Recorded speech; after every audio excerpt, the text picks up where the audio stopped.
संसद के विशेष सत्र के ऐलान के साथ ही सियासी कयासों का दौर भी शुरू हो गया है। सबसे पहले उद्धव ठाकरे की पार्टी की सांसद प्रियंका चतुर्वेदी ने कहा कि सरकार बिना चर्चा के राजनीतिक दलों से बात किए बगैर one nation one election bill pass कराने की कोशिश करेगी, तो विरोधी दल मिलकर इसका विरोध करेंगे। प्रियंका चतुर्वेदी ने कहा कि सरकार जिस तरह अचानक पार्लियामेंट्री सेशन बुलाकर अपनी मनमानी करना चाहती है, वो लोकतंत्र के लिए ठीक नहीं है। आखिरी चरम पे ये सरकार है, घबराई हुई तिलमिलाई हुई सरकार है। ये देश विरोधी काम करने को भी तैयार है क्योंकि वो सत्ता में रहने वाली सरकार है। मेरे पास दो ही सवाल हैं। अभी हाल ही में मॉनसून सेशन कंक्लूड हुआ है, ऐसा कौन सा इंपॉर्टेंट बिल आ गया मॉनसून सेशन में और सितंबर में कि आपको ये लाना पड़ा? और विंटर सेशन तो कुछ दिनों बाद होना ही था। पहला सवाल ये। दूसरा सवाल, आज हिंदू धर्म, हिंदू संस्कृति, हिंदू संस्कार और हिंदू की पाठ पूजा जो गणेश चतुर्थी पे होती है, जो दिवाली की तरह माहौल बनता है, हर हिंदू घर में गणपति का स्वागत होता है, भगवान श्री गणपति हर घर में विराजमान होते हैं, पूजा पाठ और पद्धति की तरह कहलाया जाता है। उस समय पे आपको करने की क्या जरूरत पड़ी? ममता बनर्जी ने इंडिकेट किया था कि दिसंबर में लोकसभा इलेक्शन हो सकते हैं, तो क्या ये सेशन ये इंडिकेट कर रहा है? अगर ये सेशन उसके लिए है तो दिखाता है कि एक सरकार अपने, जैसे मैंने कहा, लास्ट लेग पर है। वो खुद भी समझ गए हैं कि अब वो वापस सत्ता में आने वाले नहीं हैं। इलेक्शन कमीशन की रिपोर्ट के बगैर, स्टेट गवर्नमेंट से राय मशवरा करे बगैर, सेफ्टी एंड सिक्योरिटी एस्पेक्ट देखे बगैर, जनता से वाइड स्टेक होल्डर कंसल्टेशन किए बगैर अगर ये निर्णय लिया जाता है, मैं ये आपको आश्वस्त कर सकती हूँ कि सिर्फ इंडिया के लोग ही नहीं उस पर विरोध करेंगे, देश की जनता विरोध करेगी। देश की जनता कहेगी कि इतना क्या सत्ता का मोह कि आप प्रजातंत्र और संविधान को तोड़ मरोड़ कर काम कर रहे हैं। हम इसका विरोध करेंगे और मैं आश्वस्त हूं कि देशवासी इसका विरोध करेंगे। कांग्रेस प्रेसिडेंट मल्लिकार्जुन खड़गे से भी जब इस बारे में पूछा गया तो उन्होंने इतना ही कहा कि इलेक्शन होने दो, अभी तो लड़ाई शुरू हुई है। खड़गे साहब, स्पेशल सेशन बुला रही है सरकार, one nation one election bill ला सकती है। सर खड़गे साहब, हाँ sir please please, are you ready sir? Sir are you ready for it? इसके बाद लोकसभा में विपक्ष के नेता अधीर रंजन चौधरी का बयान सामने आया। चौधरी ने अपने बयान में कहा कि मोदी के पास झुंझुनों की कमी नहीं है, वो कोई भी झुंझुना बजा सकते हैं। चूंकि जिन राज्यों में चुनाव होने हैं वहां बीजेपी की हालत खराब है, इसलिए सरकार ने राजनीतिक दलों से बात किए बगैर पार्लियामेंट्री सेशन बुलाया, जिससे मुद्दों से जनता का ध्यान भटकाने के लिए कोई नया शगुफा छोड़ सके। नजदीक में चुनाव है, मुझे लगता है चुनाव की पहले जिस राज्यों में चुनाव होने वाला है, बीजेपी की हालत खस्ता है। यह खस्ती हालत से बचने का कोई उपाय निकालने के लिए और लोगों को दोबारा कैसे गुमराह किए जाएं, इसी मकसद के साथ ये सदन बुलाए जा रहे हैं। हो सकता है मोदी जी की कोई ढिढुरा पीटने का कोई नया अवसर ढूंढने के लिए ये नया सदन में ये अचानक ये सेशन बुलाए गए हैं, जैसे कि G20 है, चंद्रयान है, सारे ढिढुरा पीटना जरूरी है ना। सारे मोदी जी की श्रेय वाह लेने के लिए एक तो नया कोई अवसर उनको मिलना चाहिए था। हो सकता है ये अवसर को वो सदन की नया शुरुआत की दौर से ये करना चाहते हैं। ये सुना है कि पुराना बिल्डिंग त्याग करेंगे, नया बिल्डिंग प्रवेश करेंगे, पूजा वगैरह होगी, क्या क्या होगी, नया कोई योजना हो सकते। मोदी जी के पास बहुत योजना की कोई कमी नहीं है। देश के लोग को कुछ मिले या ना मिले, मोदी जी के पास योजना की कभी कमी नहीं हुई है, तो इस बार भी योजना की कोई कमी नहीं होगी। और आप जो कह रहे हैं कि अमृतकाल की बात होंगे, हाँ, अगर हमें मौका मिलेगा तो ये हम साबित कर देंगे ये अमृतकाल नहीं बजाय ये गरल काल है।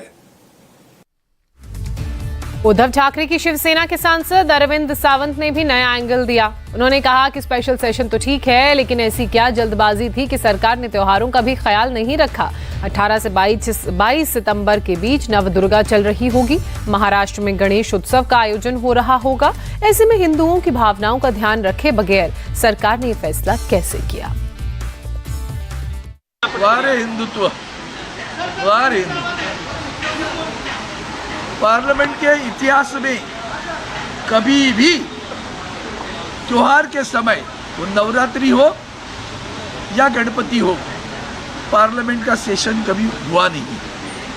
अब इन्होंने गणपति के त्योहार में सप्तपूजन त्योहार से भी गणपति की आराधना करने का जो कार्यकाल होता है उस 11 दिन में इन्होंने अपना अधिवेशन लगाया।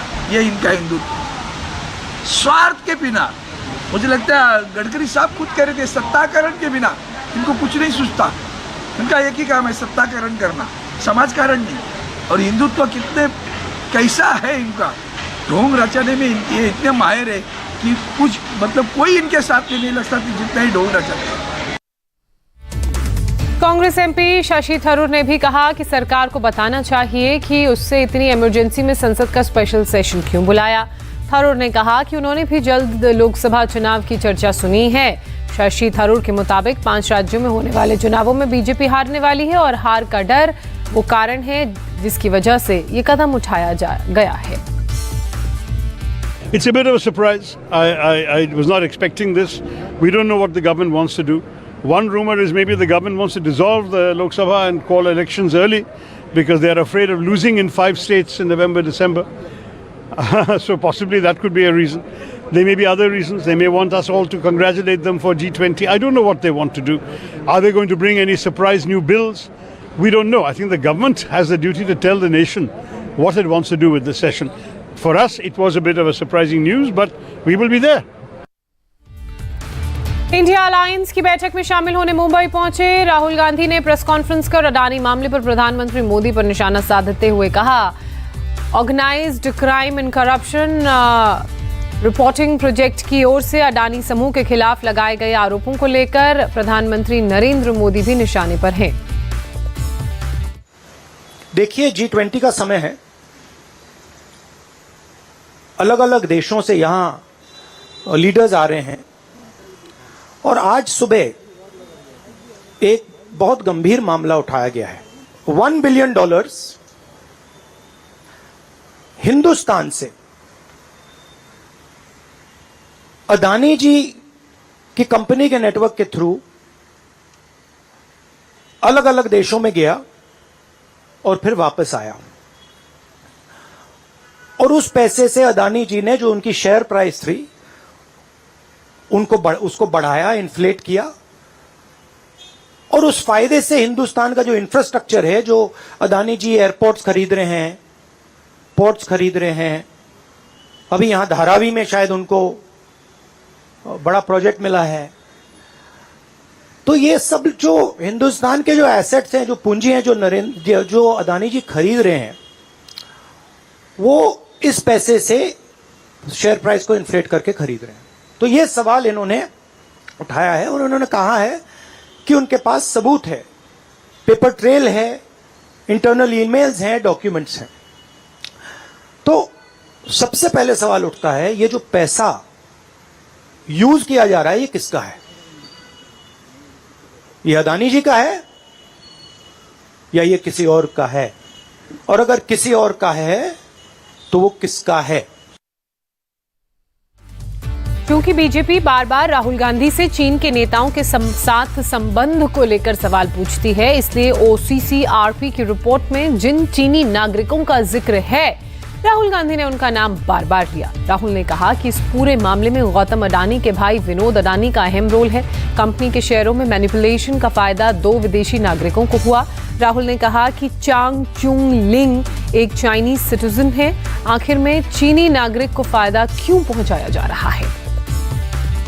इस काम को करने के लिए मास्टरमाइंड विनोद अडानी जी हैं, जो उनके भाई हैं, गौतम अडानी जी के भाई हैं, मगर उनके साथ उनके 2 बिजनेस पार्टनर और हैं।